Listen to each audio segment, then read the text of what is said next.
Class 10th हम लोग math पढ़ रहे हैं। मैथ में प्रश्नावली कितना है जी? 7.2 है। 7.2 के क्वेश्चन नंबर हम लोग सोल्व करने जा रहे हैं। कितना क्वेश्चन है? चौथा क्वेश्चन है। कितना है जी? चौथा है। बात समझे? देखिए क्वेश्चन ये VBI है आपका चौथा क्वेश्चन। पढ़िए एक बार। हो जी है VBI है, वेरी वेरी इंपॉर्टेंट। देखिए क्वेश्चन पढ़ो आप इसको। तो कहता है कि बिंदुओं 3 -3, 10 और 6, -8 को जोड़ने वाली रेखाखंड को बिंदु -1, 6 किस अनुपात में है ना, किस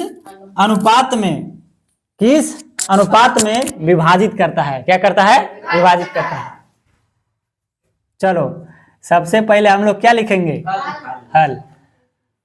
तो देख लो यहाँ पे हम सबसे पहले बना लेते हैं, एक रेखाखंड ले लेते हैं जिसका नाम हम कह देते हैं AB। क्या कह देंगे? AB है ना।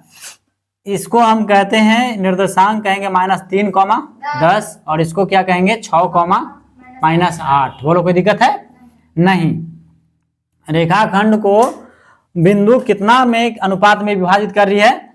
तो ये बिंदु देखो, रेखाखंड को बिंदु है ना -1, 6 किस अनुपात में विभाजित करती है? तो -1, 6 हो जाएगा। यहाँ C हम इसको मान लेते हैं। -1, कितना कह देंगे?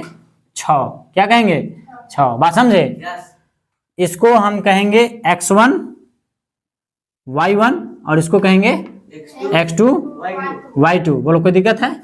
ये होता है आपका बिंदु X, Y है ना, X, Y। बोलो कोई दिक्कत है?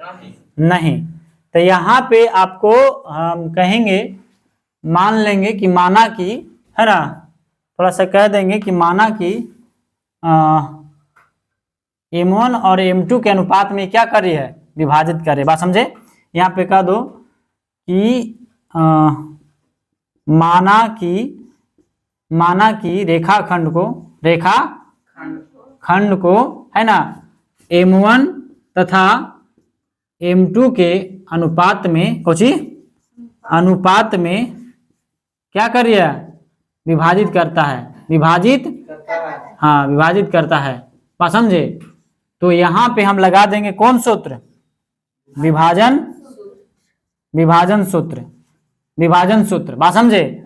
माना कि रेखाखंड को M1 तथा M2 के अनुपात में क्या करता है? विभाजित करता है। तो विभाजन सूत्र लगाओ। तो X बराबर हम लोग क्या कहते हैं?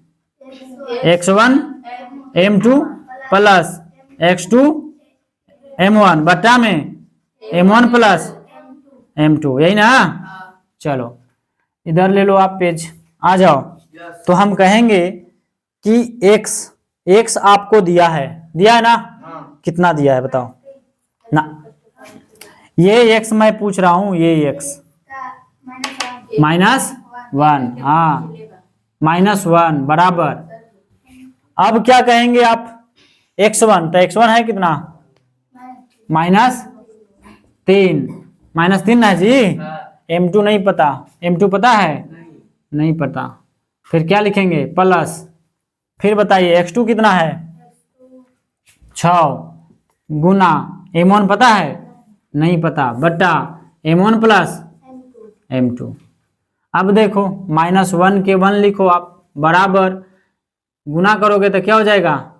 -3 M2 प्लस में 6 M1 बटा में M1 प्लस M2। चलिए अब इसको तिरछे गुणा कर लीजिए। तो गुना करिएगा तो ये क्या हो जाएगा? इसमें से गुना होगा तो हो जाएगा -M1 होगा रे। ये माइनस प्लस क्या हो जाएगा? प्लस। और M2 से 1 में गुना होगा तो माइनस प्लस माइनस होगा, माइनस प्लस माइनस होगा। और यहाँ हो जाएगा कुछ M2 बराबर में इधर क्या बच गया आपका? -3 M2 प्लस में 6 M1। तिरछी यहाँ पे गुना बोला है, एक बट्टा में कुछ न तो 1, यानी दोनों से 1 में गुना हो गया और फिर दोनों से 1 में गुना हुआ। बस समझे? तो 1 से गुना होगा तो उतना ही ना रह जाएगा, खाली इसमें चिन्ह बदल गया। ये माइनस हो गया और ये माइनस प्लस क्या हो गया? माइनस हो गया। बोलो कोई दिक्कत है? कोई दिक्कत नहीं। अब आप क्या कहेंगे? अब आप कहेंगे कि यहाँ -M1 है ना, -M1 और माइनस क्या हो जाएगा 6m1, बात समझे। इधर m1 है कोची में प्लस में, बराबर किधर ला ले तो माइनस में, और इधर माइनस क्या बच गया 3m2, और इधर है कोची में माइनस में, इधर आ जाएगा तो प्लस में क्या हो जाएगा m2, है ना। अब देखो तो 6 और 1 कितना हो जाएगा 7, माइनस माइनस जुड़ जाएगा तो 7 माइनस 7 क्या हो जाएगा m1 होगा ना, बराबर। और ये 3 में से 3 में से 1 चल जाएगा तो कितना बचेगा -2m2। बोलो कोई दिक्कत है नहीं। अभी माइनस से माइनस क्या हो जाएगा कट जाएगा, तो हम यहाँ पे कह देंगे कि m1 बटा में कोची m2, बात समझे, और बराबर फिर क्या कह देंगे तो 2 बटा में 7, यानी हम इसको कह सकते हैं, क्या कह सकते हैं तो m1 अनुपात m2 बराबर, यानी इसको हम लिख सकते हैं अनुपात में m1 बटा के जगह पर क्या हो गया अनुपात, क्या हो गया अनुपात, और इसको कहेंगे 2:7, है ना। यही हो जाएगा आपका कोची आंसर, बात समझे, यही हो जाएगा आपका आंसर, छाप लीजिए।